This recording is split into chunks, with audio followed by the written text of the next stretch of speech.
इस कार्यक्रम के प्रायोजक हैं रोजगार डेवलपर्स। नमस्कार, आप देख रहे हैं पल्स 24 न्यूज में आपके साथ दिव्या पैन्यूली। वक्त हो चला है उत्तराखंड और उत्तर प्रदेश की खबरों का, लेकिन उससे नजर डालते हैं हेडलाइंस पर। पौड़ी गढ़वाल के यमकेश्वर इंटर कॉलेज नई बिल्डिंग का हुआ उद्घाटन। मुख्यमंत्री पुष्कर सिंह धामी और योगी आदित्यनाथ ने शिक्षा, ग्रामीण विकास और सुशासन पर दिया जोर। मुख्यमंत्री पुष्कर सिंह धामी ने परीक्षा पे चर्चा को बताया राष्ट्रीय आंदोलन। देहरादून में स्थित सेंट एग्नेस स्कूल में विद्यार्थियों को किया प्रोत्साहित।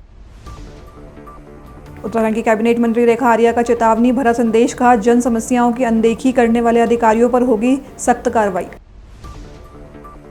उत्तर प्रदेश के हापुड़ में पत्नी की हत्या के मामले में पति समेत 3 आरोपी हुए गिरफ्तार। एएसपी ने प्रेस वार्ता कर जनता से सहयोग की अपील की। तुम दोनों की मेहनत बहुत रंग लाई है बेटा, घर बहुत सुंदर बना है। ये मेरे पापा का घर। पता है, देख तेरे पापा की नेम प्लेट अपने हाथों से लगाऊंगा। नेम प्लेट तो लग चुकी पापा।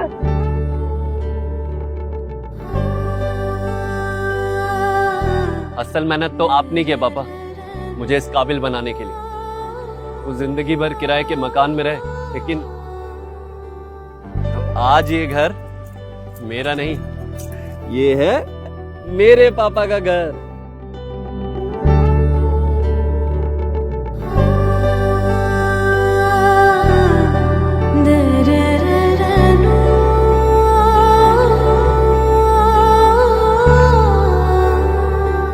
उड़ान सपनों की, आंगन खुशियों का और साथ सकर्णी का।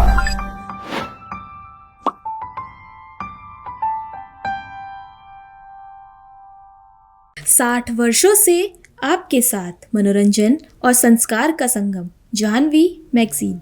आइए अब देखते हैं खबरें विस्तार से। उत्तराखंड के पौड़ी गढ़वाल में शुक्रवार को यमकेश्वर इंटर कॉलेज की नई बिल्डिंग का उद्घाटन समारोह आयोजित किया गया, जिसमें उत्तराखंड के मुख्यमंत्री पुष्कर सिंह धामी और उत्तर प्रदेश के मुख्यमंत्री योगी आदित्यनाथ के विचार सामने आए। दोनों नेताओं ने शिक्षा, ग्रामीण विकास और सुशासन पर जोर दिया। मुख्यमंत्री पुष्कर सिंह धामी ने कहा कि उत्तर प्रदेश के मुख्यमंत्री योगी आदित्यनाथ ने अपने नेतृत्व में सुशासन स्थापित किया और एक समय गुंडे माफियों के शासन वाले प्रदेश को सुरक्षा और विकास का नया मॉडल बनाया। आज महाराज जी ने उत्तर प्रदेश के मुख्यमंत्री के रूप में जिस प्रकार से वहां पर सुशासन स्थापित किया है, जिस प्रकार वहां आप सबको ध्यान में होगा, एक समय में उत्तर प्रदेश में कैसे गुंडे और माफियाओं का शासन होता था, कानून की धज्जियां उड़ाई जाती थी। आज वही उत्तर प्रदेश सुरक्षा विकास का एक नया मॉडल प्रस्तुत कर रहा है और वो आज पूरे देश के लिए सुशासन के क्षेत्र में एक प्रेरणा बन चुके हैं। आपका सादा जीवन, उच्च विचार और कर्तव्यनिष्ठ कार्यशैली आज के युवा पीढ़ी के लिए भी आदर्श है। प्यारे बच्चों, जो हमारे मैं देख रहा हूं बहुत सारे बच्चे यहां पर बैठे हैं। जब मैं भारत माता की जय का उद्घोष करने के लिए कह रहा था, तो मुझे यहां से कहीं ज्यादा आवाज इन बच्चों के बीच में से सुनाई दे रही थी। तो मैं प्यारे बच्चों से कहना चाहता हूं कि ये हम सभी के लिए अत्यंत गर्व का विषय है कि आदरणीय योगी जी ने भी इसी क्षेत्र में पढ़ाई करी है। इसी क्षेत्र में साधारण स्थितियों में पैदा होने के बाद उन्होंने असाधारण काम किया है।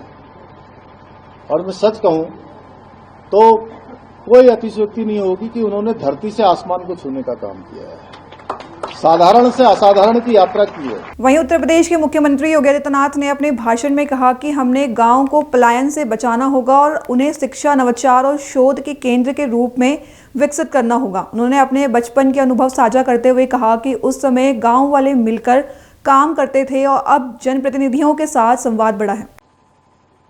गांवों को पलायन से बचाना पड़ेगा,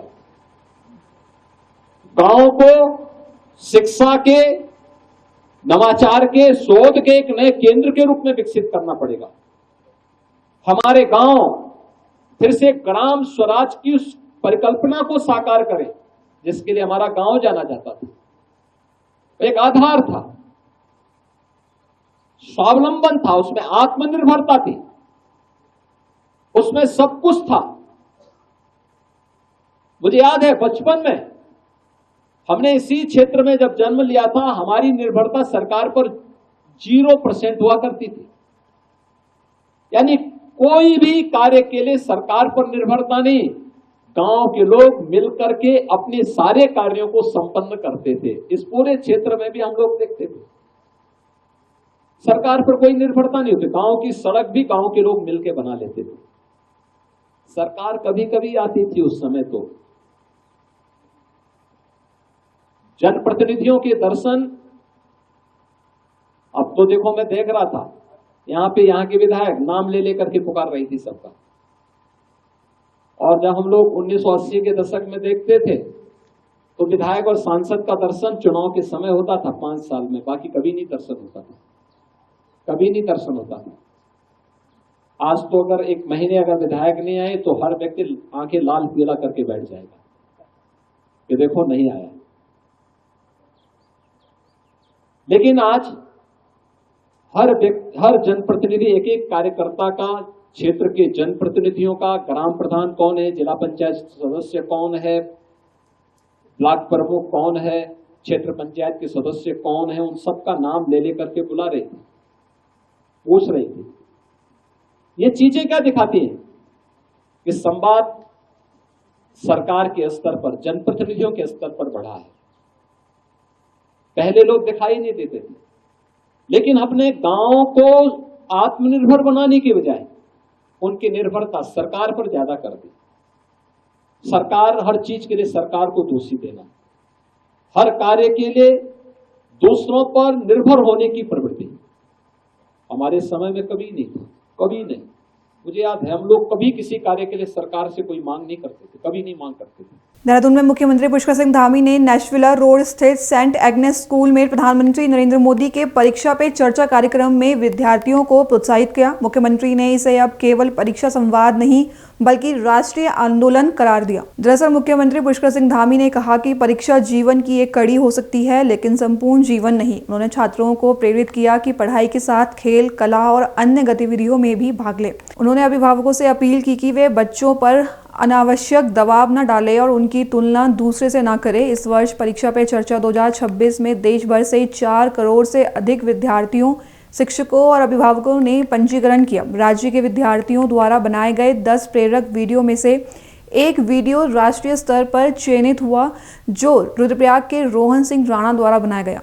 अल्मोड़ा के सोमेश्वर विधानसभा क्षेत्र के ग्वालाकोट में आयोजित जन जन की सरकार जन जन के द्वार कार्यक्रम में कैबिनेट मंत्री रेखा आर्या ने अधिकारियों को चेतावनी दी कि अगर जन समस्याओं की अनदेखी हुई तो सख्त से सख्त कार्रवाई होगी। दरअसल कार्यक्रम में 500 से अधिक लोगों ने भाग लिया और 95 से अधिक शिकायतों का मौके पर समाधान किया गया। लोगों ने मुख्य रूप से टूटी नालियां, सड़कें, पेंशन, फसल सुरक्षा, पेयजल, राशन कार्ड और खेल मैदान निर्माण जैसी समस्याएं उठाई। रेखा आर्या ने अधिकारियों को निर्देश दिए कि समस्याओं का समयबद्ध समाधान किया जाए और चेतावनी दी कि अगर ऐसा नहीं हुआ तो संबंधित अधिकारियों के खिलाफ सख्त कार्रवाई होगी। कार्यक्रम में विभिन्न विभागों ने स्टॉल लगाए और जहां लोगों की समस्याओं का मौके पर समाधान किया गया। साथ ही 4 पात्र महिलाओं को महालक्ष्मी किट वितरित की गई।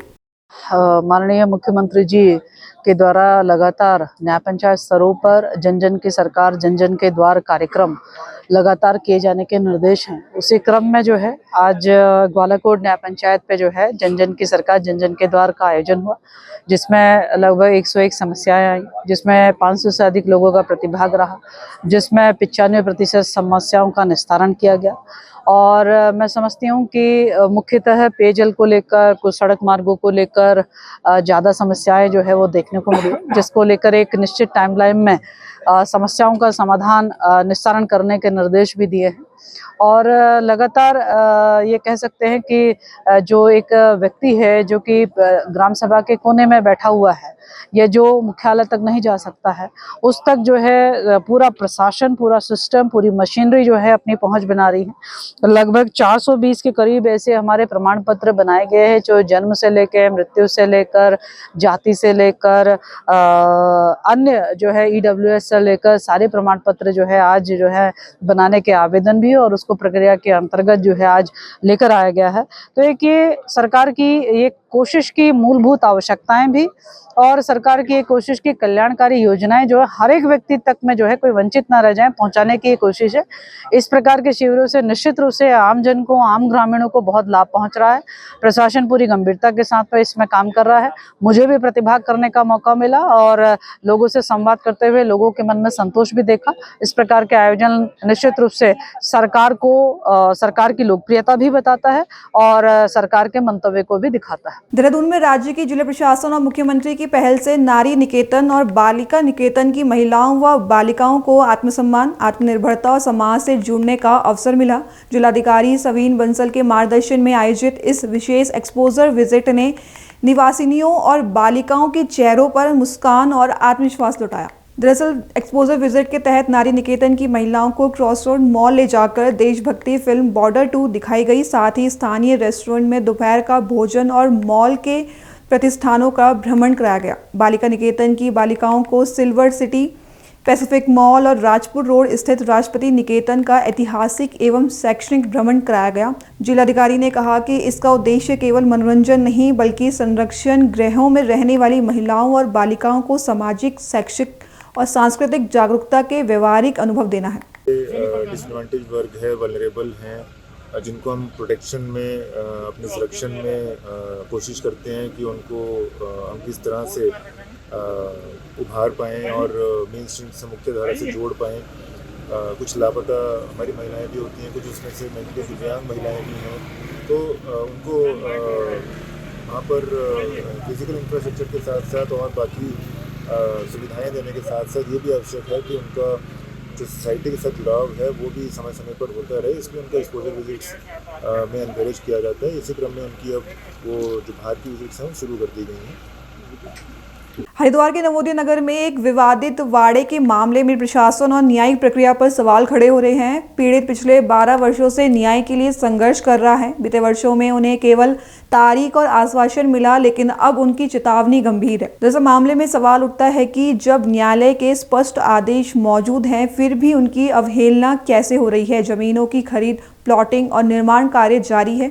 पीड़ित का आरोप है कि प्रशासन प्रभावित और दबाव में आंखें मूंदे बैठा है। यह मामला अब केवल जमीन या राजस्व का नहीं बल्कि न्याय, संवैधानिक मूल्यों और प्रशासनिक जवाबदेही का बन गया है। हरिद्वार में स्वच्छ भारत मिशन के तहत 2014 में घर घर शौचालय निर्माण अभियान शुरू हुआ था। मकसद साफ था, गरीब परिवारों को सम्मान और स्वच्छ जीवन देना। लेकिन अनेकी हेमतपुर ग्राम पंचायत की हकीकत इस मिशन पर गंभीर सवाल खड़े कर रही है। बता दें, ग्राम पंचायत में आज भी कई ज़रूरतमंद परिवार ऐसे हैं जिन्हें शौचालय नहीं मिला। स्थानीय लोगों का कहना है कि योजनाओं की फाइलें तो चलती है, लेकिन लाभ सीधे ज़रूरतमंदों तक नहीं पहुंचते। यह सिर्फ शौचालय का मुद्दा नहीं बल्कि सरकारी योजनाओं की जवाबदेही और जनप्रतिनिधियों की संवेदनशीलता का सवाल है। जी, क्या नाम है आपका? संगीता। अच्छा, ये क्षेत्र कौन सा है? तन्ने की। अच्छा, प्रधान का नाम क्या है? कीर्ता सिंह। अच्छा, तो आपकी क्या समस्या थी? समस्या तो कुछ भी बोलता हम, मतलब सरकारी योजना कुछ नहीं मिली। अच्छा, जिसमें हमने सिलेंडर का भी फॉर्म भर कर देखा है, जैसे वो सिलेंडर मिले सबको, 2 बार भरे फॉर्म, दोनों रिजेक्ट हो गए। ये कुछ नहीं मिला हमें। शौचालय, जैसे शौचालय भी कुछ नहीं मिला हमें। यानी सरकार के द्वारा सरकारी आ रहे, सबके आ रहे, हमारे देख लो तो हम अंदर जाएगा, सारे नीचे छुट्टी पड़ी, हमारा कोई कुछ नहीं आया। सरकार की सुविधाएं जो है वो आप तक नहीं पहुंच पा रही है। कुछ नहीं मिल रही हमें। आप प्रधान के पास भी गए? प्रधान के पास भी गए, फॉर्म भरा, फिर आ भी जाना तो फिर उल्ले पल्ले अपना कटवा दो। अच्छा, जब चुनाव हुए, चुनाव के वक्त वादे किए गए थे आपसे? कुछ भी नहीं हुआ चुनाव के वक्त। क्या करा? 4 साल बीत जाने के बाद आज तो कोई सुविधा का लाभ आपको नहीं मिला? कुछ सुविधा का लाभ हमको कुछ मिला नहीं, जरा भी। आप कितने लोग हैं यहाँ पे? हम लोग तो मतलब हम 3 दरानी जेठानियाँ। अच्छा। एक घर में 5 सदस्य हैं। अच्छा, आय का स्रोत क्या है? क्या आमदनी है आपकी? कंपनी जाते हैं हमारे। अच्छा, कंपनी जाते हो। उसके बाद भी आपको सरकार की सुविधाओं का लाभ नहीं मिल पा रहा? नहीं मिल पा रहा। कोई सर्वे के लिए आया था आपके पास? सर्वे के लिए तो आके रहे हैं, ये पर देता तो कोई कुछ नहीं ना, तो बोल तो सर्वे कर चले जाते हैं, ऐसा तो कोई कुछ नहीं दे रहा। सर्वे में आप बता रहे थे जैसे कोई महिला आई थी आपके पास, वो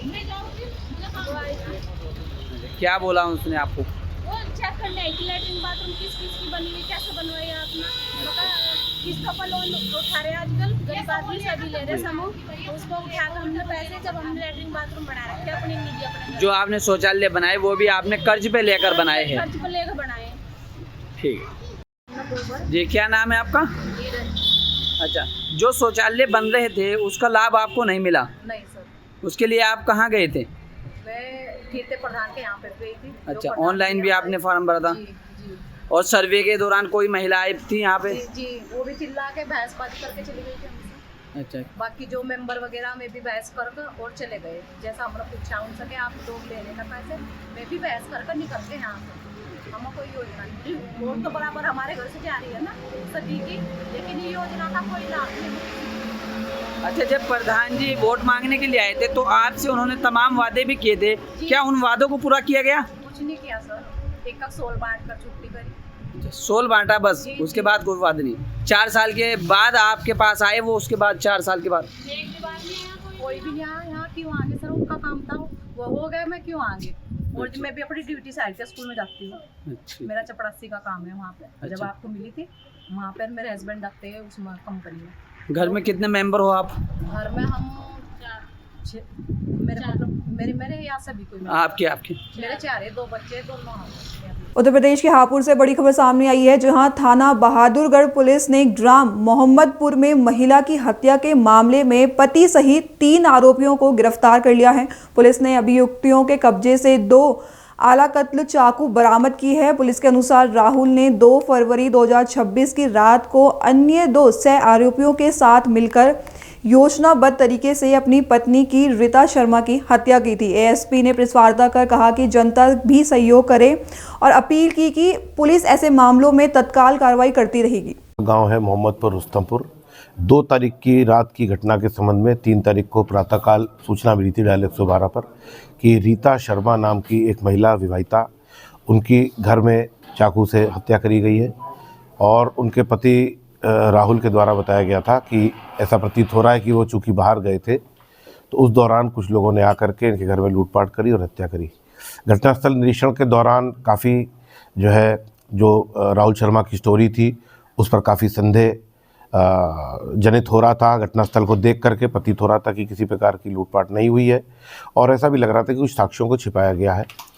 इसी दौरान राहुल शर्मा के ससुराल पक्ष के लोग यानी मृतका रीता शर्मा के भाई और बहनें वहां पे आ गए, जिन्होंने स्पष्ट शब्दों में कहा कि राहुल शर्मा के द्वारा ही उनकी हत्या करवाई गई है और कुछ और लोगों का नाम भी बताया।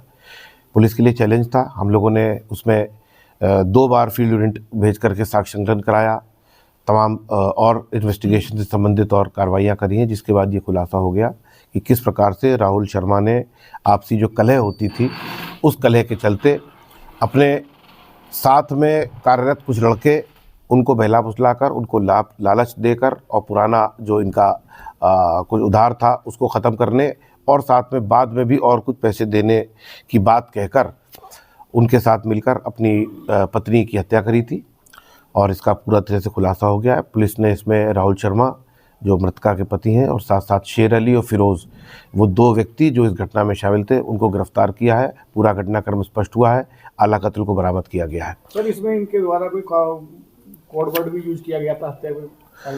हाँ, इस तरह की बातें पूछताछ में आ रही हैं। आपस में चूँकि ये नहीं चाहते थे कि कोई इनके फ़ोन की डिटेल्स कहीं पर स्पष्ट हो जाए, तो इस पर कुछ इस तरह की बात कहते थे, लेकिन वो कोई बहुत अपुष्ट बातें हैं, उसके बारे में कुछ यहाँ उसका कोई विवेचना से कोई वो भी नहीं है बहुत ज़्यादा ताल्लुक़।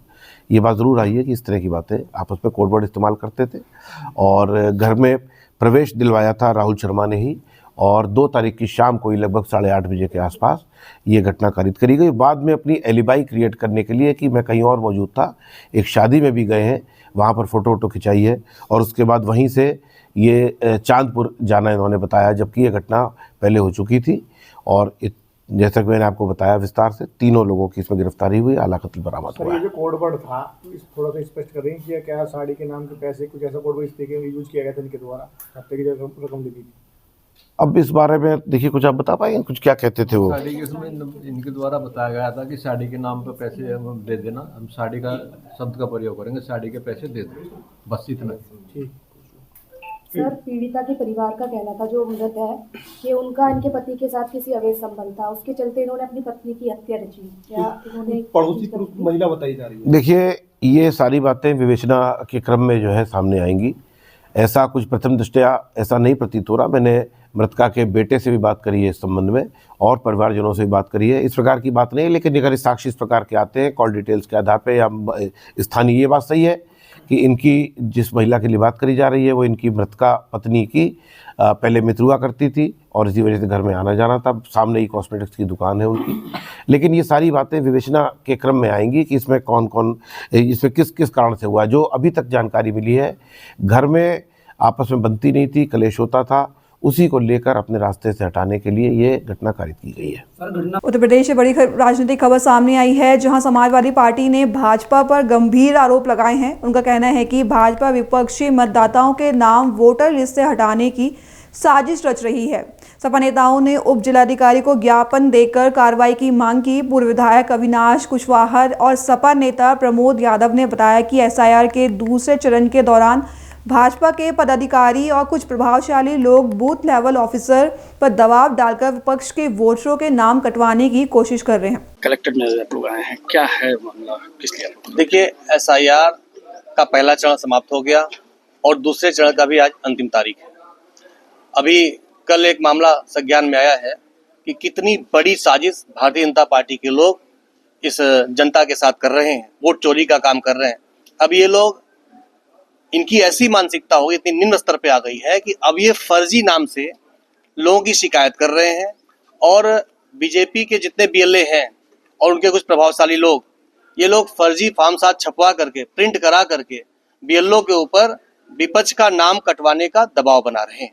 इसी क्रम में अभी हमारे एक साथी प्रमोद यादव जी ने इस मामले को उजागर किया था और हर बूथ पे आज भारी संख्या में बीएलओ के ऊपर भारतीय जनता पार्टी के बीएलए द्वारा दबाव बनाया जा रहा है और उन्हें ऊपर से ही उन्हें प्रिंटेड फॉर्म मिले हैं जिसे जाकर दस्तखत करके नाम जो विपक्ष का है उसको कटवाने की जिम्मेदारी दी गई है। इसलिए समाजवादी पार्टी मांग कर रही है कि ऐसी फर्जी सूचना, जैसे अभी बूथ संख्या 14 पे 7 लोग जीवित पाए गए, उन्हें मृत दिखा करके उनके घर नोटिस भेजी गई थी, तो ऐसी फर्जी सूचना देने वालों के ऊपर सुसंगत धाराओं में एफआईआर दर्ज कर कार्रवाई की जाए, जिससे भारत निर्वाचन आयोग की विश्वसनीयता जनता में कायम रहे और निष्पक्ष चुनाव हो सके। जिलाधिकारी महोदय से क्या आश्वासन आप लोगों को मिला है? आश्वासन हम लोगों ने अपनी मांग रखी है, आश्वासन मिला है कि इस पर कार्रवाई की जाएगी, मगर समाजवादी पार्टी ये कहना चाहती है कि जिस तरह से समाजवादी पार्टी के राष्ट्रीय अध्यक्ष आदरणीय अखिलेश यादव जी लगातार वोट चोरी का मामला और एसआईआर में हुई गड़बड़ियों का मामला लोकसभा में उठा रहे हैं, उन्हीं के निर्देश के क्रम में आगामी विधानसभा सत्र में भी ये बात उठाई जाएगी और अगर फिर भी न चेते तो सड़क पे भी संघर्ष किया जाएगा। जिस प्रकार से नाम काटने का ये जो काम चल रहा है, आपने जो आरोप लगाया है भाजपा पे, तो समाजवादी पार्टी फिर किस प्रकार से इसको लेगी और कैसे ये नाम बचाने के लिए प्रयास करेगी? लगातार, जैसे मैंने बताया कि हमारे जिला सचिव प्रमोद यादव जी ने इस मामले को उठाया, उन्होंने पकड़ा जाकर बूथ पे, तब जाके उन 7 लोगों के नाम बच सके। इसी तरह हमारी समाजवादी पार्टी के सभी बीएलए और सभी सम्मानित साथी लगातार काम कर रहे हैं जनता के बीच में कि जहां भी उनको ऐसी सूचना मिल रही है वो जाकर के नाम जुड़वाने का काम कर रहे हैं। लेकिन चूंकि लड़ाई शासन सत्ता से है और शासन सत्ता ही इसमें मिली हुई है और उसी के इशारे पर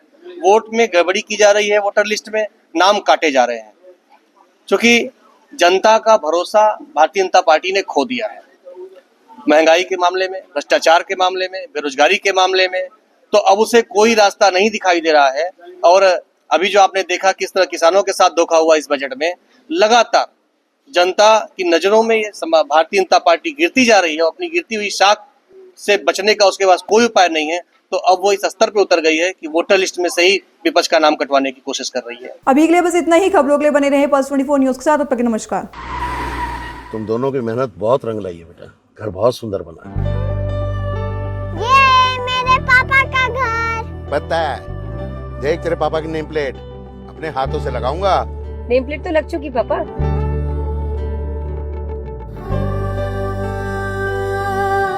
असल मेहनत तो आपने की है पापा, मुझे इस काबिल बनाने के लिए। वो जिंदगी भर किराए के मकान में रहे, लेकिन तो आज ये घर मेरा नहीं, ये है मेरे पापा का घर।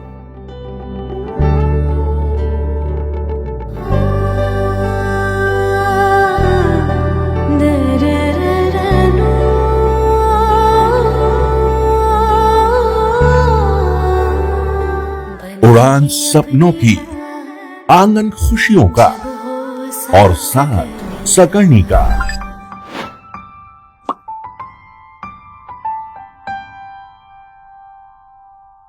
साठ वर्षों से आपके साथ मनोरंजन और संस्कार का संगम, जाह्नवी मैगजीन। इस कार्यक्रम के प्रायोजक थे रोजगार डेवलपर्स।